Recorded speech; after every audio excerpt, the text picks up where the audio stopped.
Beardos.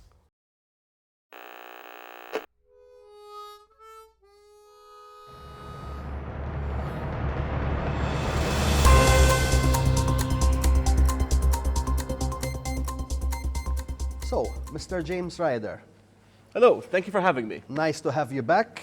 It's interesting to have this conversation now and even have the chair switched around. I think that you as creative, and I'm using the creative term a little bit quite catch-all, you know, like you act, you present, you produce, and I'm assuming many other things. You know how it is. Sometimes you have to wear many hats. Yes. Many hats seems to be the mantra of the local creative, who essentially wants to make a living out of their creativity, right? I think the fundamental point why I would like to have this conversation is you're a person who has lived and is living in the trenches of this sort of very hard graft.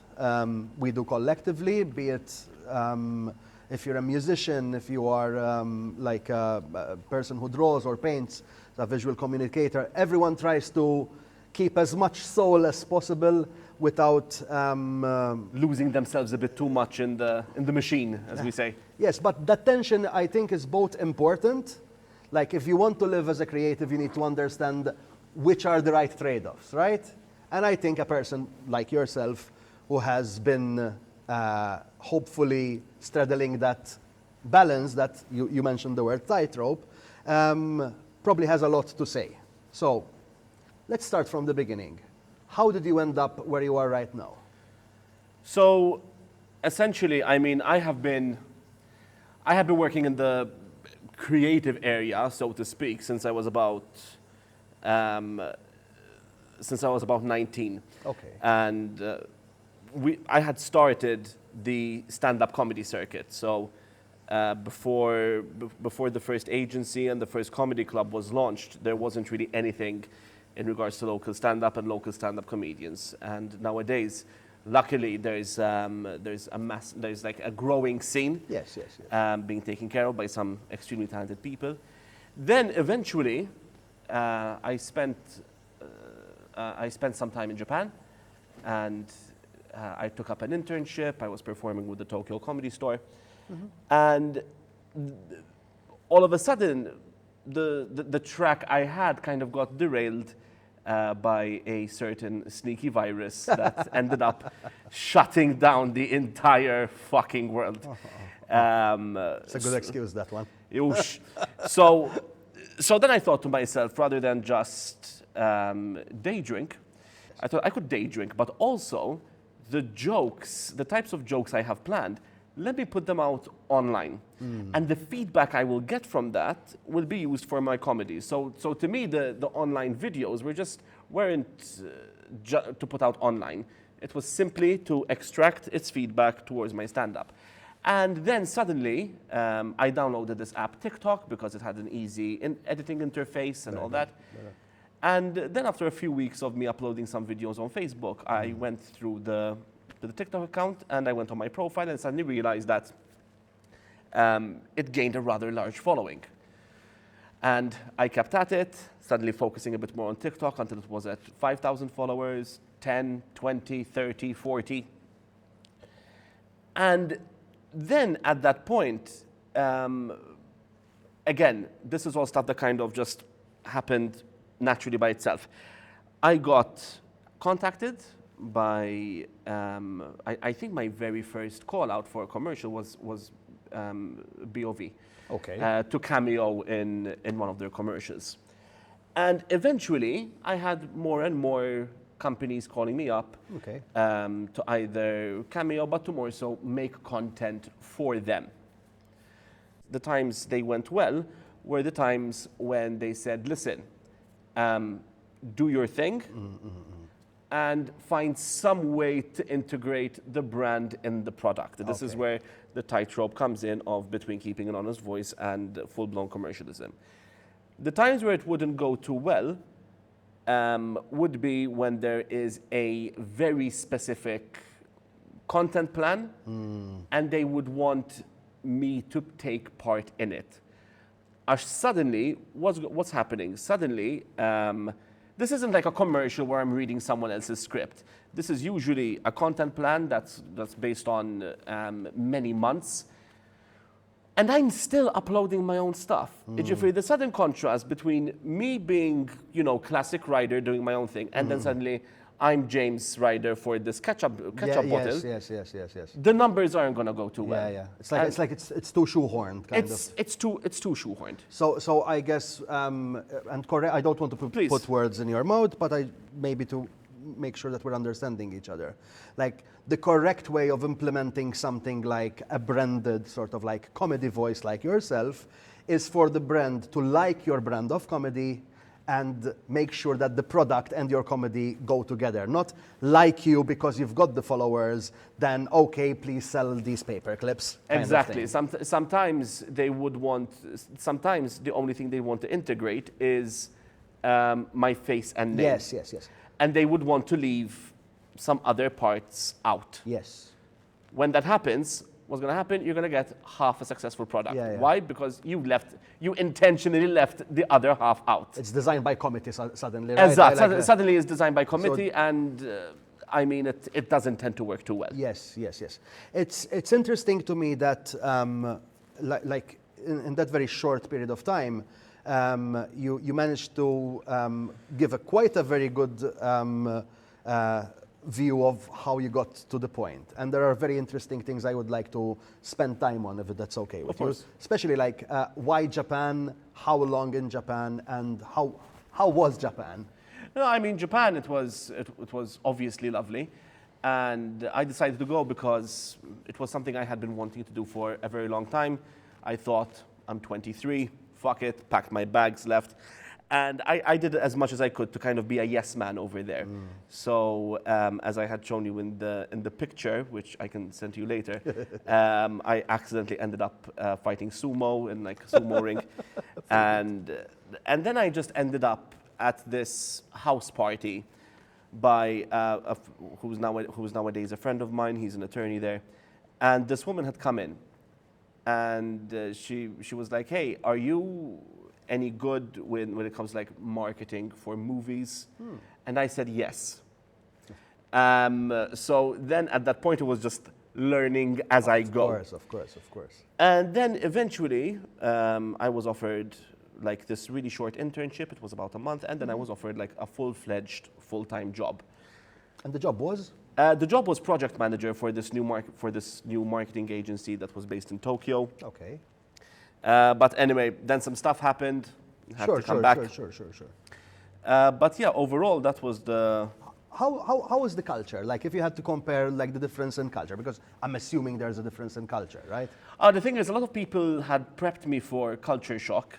Not a single person prepped me for reverse culture shock. Very good. Granted, I wasn't fully integrated with the Japanese culture in quite a few ways. First of all, trash pickup. So I wasn't too familiar with the trash pickup days. So what I would do, as the very Maltese person that I am, is I would get like one of those like XL industrial black garbage bags, put everything in it, and then at like 4 a.m. I just chuck it out to the communal trash collection zone. And there were many times where I'd just be peeking through the window just to make sure that it's been cleared. And I would see like the people in charge of picking it up, putting everything away. Then suddenly they're just looking at this one bag. They're shaking it and they're hearing like glass clinking and they're hearing like paper rustling, and they realize what the hell is up. And it didn't help being the only non-Japanese person there, because by deduction, but they had no plausible cause to come knocking at my door, so they never did. All they did was just kind of look in my general direction, extremely disappointed, grab the bag and just leave. But in other aspects, being used to certain mindfulness is the word. And then you come back here. Oh, okay. So it's from what I'm kind of gathering from what you're saying, it's a little bit more of a better integrated society in the sense that like there seems to be more of a general sort of roles and responsibilities. Yes. Right? Yes, extremely. Is there like pride? Is there like a tangible? Huge pride, huge Yes, amount of yes. pride. Oh my God. Listen, first of all, I'm not gonna, like, all right, Malta here, we're not a perfect society, and we know that we're very much far from it. But obviously the Japanese have their own issues as well. So first of all, I could be walking home and you see a ton of business people like just passed out on the street, like geez. having like you see a dude just like pissed himself, Yes, yeah. and they would leave their briefcases by their side out on the street. No one's going to take anything. But then they kind of like get up and go to their nearest 7-Eleven, clean themselves off, and just go back to work. So yeah, it does come with a ton of pressure. So I will say that societally speaking, the Japanese know how to keep things together a lot better than we can. But then, in another perspective, we tend to know how to enjoy ourselves a bit better than they can. Yes, yes. No, and again, in just in case this got understood the wrong way, I'm interested in the difference. In the differences, not simply because they are better or we are better. It's more a question of like, this shift in perspective. No, I understood you perfectly. But just in case that snippet of the interview, someone decided, a media house decided to upload it, I decided to give that disclaimer. Yeah, sure. I'm sure they'll put this disclaimer in as well. Yeah, of course, because they're ever so charitable, these people.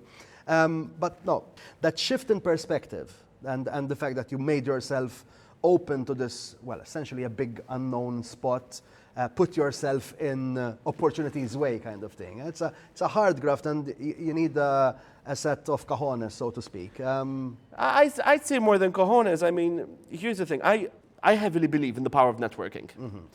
And this is coming from someone who practically quit school at 13. So from a very formal take, I am not academically educated. Sure. But I do heavily believe in networking. I do believe that by talking to people, by knowing how to speak, how to integrate yourself with any given crowd on any given topic, as long as you know how to sell yourself, you're going to be fine. And this is one of the things that I had wanted to try and accomplish there, which I eventually did. Because the aim was to get a full-time job without any form of accolades. Eventually I did manage, and yeah. You essentially sold yourself successfully. I managed. Perfect. Nowadays, especially in tech, it's gotten easier, but it's also gotten a bit harder at the same time. I'd say it's gotten harder to get your foot through the door with certain people. Why? First of all, and this is the same kind of stuff we used to talk about back on the internet in the 90s. You don't know who you're speaking with. It could be, especially because of bots, because of hacking, because of AI, you don't know who the hell you're speaking with. And also, if you're in a certain industry, even if they're genuine, authentic people, there's going to be a ton of people who are going to come approach you. It's because it's a matter of time, because of the timing, it's not possible to meet everyone. Of course. Once you're through the door, then it's easier, because then you have your profile links, you have your previous experiences, you have all that, It's just changing the game of how we interact with people. That certainly is something that I can fully kind of agree with, and I think you're perfectly on the ball there. The parameters of play have changed. Yes, completely. And are changing. You aren't exactly in a place of seniority at the moment. You're in the process of gathering that experience. Yeah. And so I think one of the interesting side effects of this is most people are eager to collaborate. And I remember the industry before, like let's say 2 decades ago, it was less so. Now I find myself having very pleasant conversations with people who have agency. They have this deciding power. I'm wondering how that has changed, because you're essentially like, you're talking about an industry that was built from the ground up in the past, what, 10, 12, 15 years? Of course. Realistically, maybe a little bit more, but not too much. How do you see that the local, this very particular niche industry is being built up, considering all of these things? Okay, so first of all, nowadays, especially what you mentioned about some people, if they have to find a new way to communicate or whatever. It's funny you mentioned that. Shortly before this interview started, a friend of mine, he sent me this new social media app of people wanting to meet up. And nowadays, apps like these, they're just popping up all over the place because every new app wants to be like the Facebook of this, the Facebook of that. Okay. And it comes to a point where I'd be listening to some people speak, and it's just a whole other language because they're like, hey, if you Zebo me, I will dongle you, and then we will flubel scoot yes. over, hey, what wallet do you use? Yeah. Oh, I have a Clenflap. Like, Yeah, oh, sorry. God. Yeah. And it's just, I used to make fun of old people for not being able to understand enough what an internet is. And nowadays, I'm feeling much like that. And Pero, back closer to what you were saying. Now, you were saying, like, yes, up to a couple of decades ago, this wasn't much of a collaborative area. And nowadays, it is. Nowadays, it has to be. Yes. Lowanet, the term starving artist, is becoming uncomfortably more popular. Yes. And everyone is just trying to get their voice out there, get their voice heard. And as my dad likes to say a lot, you can't eat alone. Yes. So because of that, it doesn't even have to be theater. Even when it comes to startups, through tech, this app that my friend made me download, today everything is about collaboration. Collaboration, communication, community. These are like the 10 poles right now of what modern commerce is, no matter what industry you're in. As you mentioned theater, and what do you mean exactly when you say theater? So okay, that's a fair point. As far as I'm concerned, like the stand-up medium is a form of theater, right? So I don't mean much more than that. Now, this is not to like take away from the more rigid approach towards this sort of terminology, but as far as I'm concerned, as an end user, the what I get from a stand-up show and what I get from a theater show are very akin to each other, right? And one could even extend this to like a live performance. So maybe theater is not the perfect word to be using, but that's all I mean by it. A place where humans take a moment out of their time to sit down and listen to humans performing very unlikely things. Or to be entertained in general. Yes. But it's not just entertainment, right? Like I do believe that like at its best, these art forms all bring us closer together. Like they give us, in the case of a particularly good stand-up show, some scathing remark suddenly makes us introspective. Okay, I'm a little bit of a this is a problem I carry with me, and I inflict on the people around me, and you're laughing at yourself. So there's a community building aspect because it levels the sort of. I mean, that's the point, because stand-up at the end of the day is observation and relativism. So stand-up is saying, don't you hate it when X happens and everyone's laughing? It's true, X happens to me all the time. Yes. So that's the general point of it. Yes. My observation is that like. Because we us Maltesers, especially who live in the creative sort of niches, need to, because the audience does not exist in many ways. Like this is true of the visual arts, it's true of music most of the time. So what I'm trying to say is that us who have this sort of like underground sensibility, we don't have an audience, we just do it because we like it. Yeah. Right? That ethos, I notice, is becoming more the kind of ethos you need to behave at the, like you said, the commerce level now.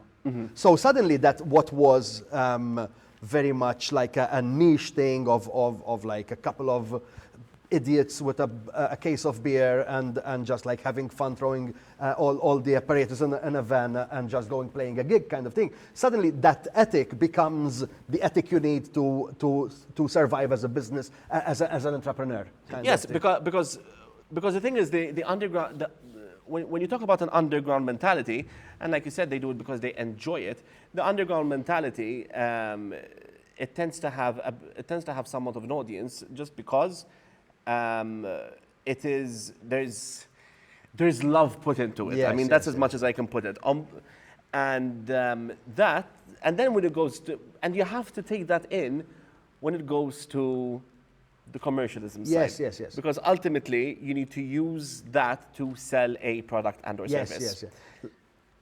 Like in fairness, like to use maybe more businessy terms, you're applying an incredible directed amount of pressure on a very small point. So like my idea of what my product is this very heavy and angry song kind of thing that appeals to 3 people in the island. But probably if those 3 people know that I am doing a gig, they will be there. Yes. Right? So your market acquisition is your problem is not acquisition, it's growing your market rather than things. So let's shift a little bit, because I think we've explored this quite enough. One thing that you mentioned was this voice of honesty, or rather an honest voice. So engaging with your art form in such a way that there is a balance between what you would consider to be, this is exactly what I want to be doing, and getting better at, and making whatever that is palatable enough so that you have a degree of commercial viability. Yes. Right? How does one, like yourself, what hoops do you jump through? Okay, so from the tech side, I mean, what I would personally do is after I upload something and I give it maybe even a bit of a boost that it needs. Yeah, sure. I would go ahead and go through each view, just a bunch of scouting. That's eventually how I found most of the sponsors that I carry with the late night show. Then at that point, here's the thing: in Malta, cold calling doesn't really work. Yeah. You can't be like, hi, I have this.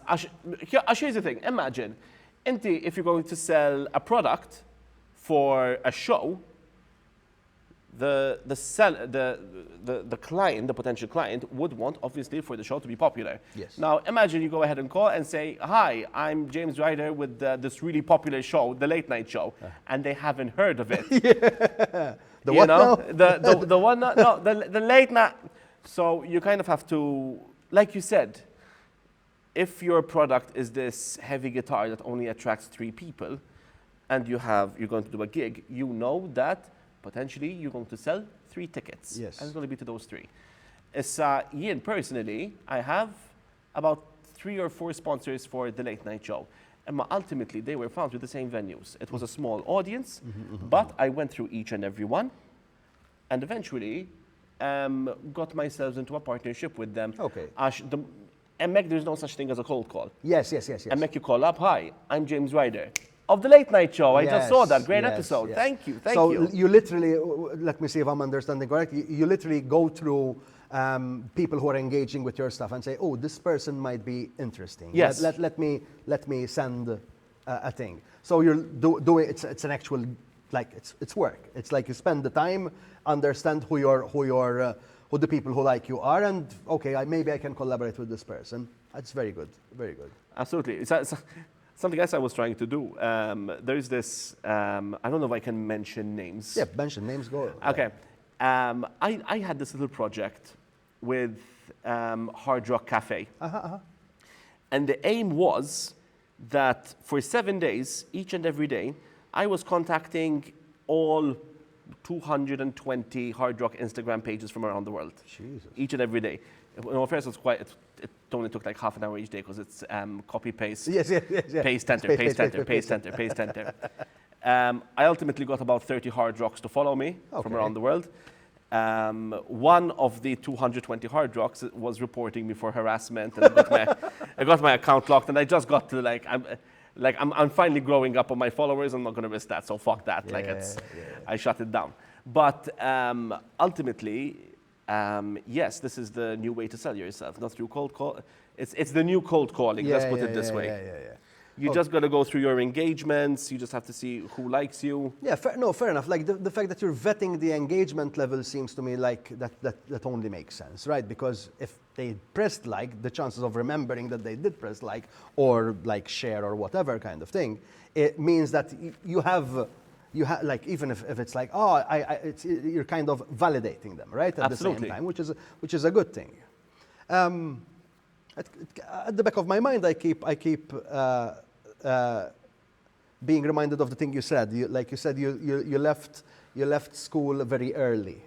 Why? What was it? Was it an issue with authority? What? Okay, so the problem I had is, first of all, I have full-blown ADHD. Okay. So like Ritalin, and actually I just switched medications now. So I don't know if I'd say that was the reason, but there was something about it was about trying to stay in place for extended periods of time, as well as retaining information that I personally found no value in. That being said, it's school. Stay in school if you're in school. Because, you don't want to end up in this seat answering these questions, trust me. So, that's No, hold on. There's only one starving artist between the two of us, okay? Yeah, yes, you're just calling me fat now. No! Look at my shirt! Yes. Continue though, because this is interesting to me. Because I found it hard to retain information that I found no value in, nor was its potential value reinforced to me by the educators that I had growing up. So there was an engagement issue and a salience issue. Yes. Engagement being you were probably bored out of your skull. Yes, absolutely. Because you didn't understand what relevance has this thing to me and the things I want to be doing. And at the same time, you weren't cottoned on to the fact that this might actually be something that you might be. So if I had to do this and ask you, is there one thing you regret not spending time with? Like, for example, I don't know, English literature, I don't know. You know what I mean? I would have to say, no, I don't think there would have been. Maybe economics, maybe some better financial management on my side. Okay. But other than that, interesting. Other than that, not really. Okay, because you just said like, I understand the sentiment, right? You said like, stay in school if you're in school, and yet I would argue you are, you're certainly going towards the successful rate. I don't want to jinx you, and but you're certainly traveling a particular path that, in my opinion, should lead to where you want to be, kind of thing. Even though maybe you don't really understand what you want to be right now, because that seems to be a thing with creatives, right? So your intuitions, like going to Japan and doing that kind of stuff, like putting yourself in opportunities way, is certainly the kind of attitude and state of mind a successful creative would inhabit, kind of thing. Yes, but then again, me from my particular case, I spent most of my life prioritizing success rather than from a financial perspective to experiences. For me, that was my success, like to die tomorrow and say, you know what, I lived it up. Yes. I did this, I did that, I did this, I did that. But then from behind the curtain of me, like sumo wrestling or being on a stand-up stage or doing the late night show or debating in politics, there's still a lot that I am personally behind on. So, and again, coming from coming from a financial perspective. Usually, people who are my age tend to have a lot more of the basics put together. Oh, I don't. So okay. I think you're making a very sort of like honest and quite humble point, which is like I respect that. But I think the reality is that from the outside, everyone looks like you're putting yourself forward with your best foot forward, right? And I think people from outside, but James, he's a success. He does this, he does that, kind of thing. And you, because you're behind the curtain, like moving the machinery. No, but everything's falling apart. But it's not. You know, those two things can be real at the same time. You're working in the right direction, and like from the external optics of it, looks like you're actually, you know what I mean. So I think it's. I wouldn't say not fair, but it's unwise to look too closely to the peddling of the duck, right? Well, while I agree with you, don't forget also there is the aspect of social media. Sure. Nowadays, social media personalities, the main problem with modern social media personalities is that they don't have a personality. There are people who have millions upon millions of views, and they don't know, and their viewers don't know what they even fucking sound like. Me, I had taken on a very, I wouldn't say a unique approach. I was very candid with the kind of videos I was putting up, especially during COVID times. Why? Because I was no longer this viewing option on people's screens. Suddenly I am, and this is also why people approach me in a certain tone, which is different than they would approach with, let's say, Ira Losco or whatever, because in those 2 years that people were mostly locked in, I would be uploading every day. People would be waiting to see what I'd be uploading. I was more than just a video. I was this guest in their home. Okay. Because it was two questions. Please. Because this is very interesting. One, you said you're using the word guest, but you also kind of implied that you were in some way, shape, or form inflicting yourself onto them, and if they don't like, it's fine. I wouldn't say I was inflicting myself on them. I think the circumstances of COVID is what inflicted a more intimate relationship between me and my viewer. Okay. Because the viewer was locked in at home. They couldn't go out. They couldn't do anything. Okay. And you just happened to be like an interesting tidbit. And I just happened to be the one passing by their house. Sure. Dropping off a joke or a tidbit or an update here and there. Okay. And also something that, because like I said, because even you said it's not fair to look at things under such a close microscope, but sometimes a narrative that I want to go against, especially when it comes to such hostile environments like Instagram, where people, they upload their picture perfect lives, sometimes me being the one to say, life's shit right now. Sometimes. Sure. Because there's the effect of aspiration, which is what most people see when it comes to people with their perfect lives. There's envy and aspiration, and that is a source of many an engagement, because they say, oh, I want to be that, or oh, I hate that person, oh, they're so fake. And then they see me, and the points that I strike them with are comedy, a bit of self-deprecation. Sometimes they tend to feel a bit better about themselves, because I say I'm 30 and I'm living with my parents right now. There's going to be a person who's not going too well right now, but they're in their own place, going, hey, yeah, life's not so bad.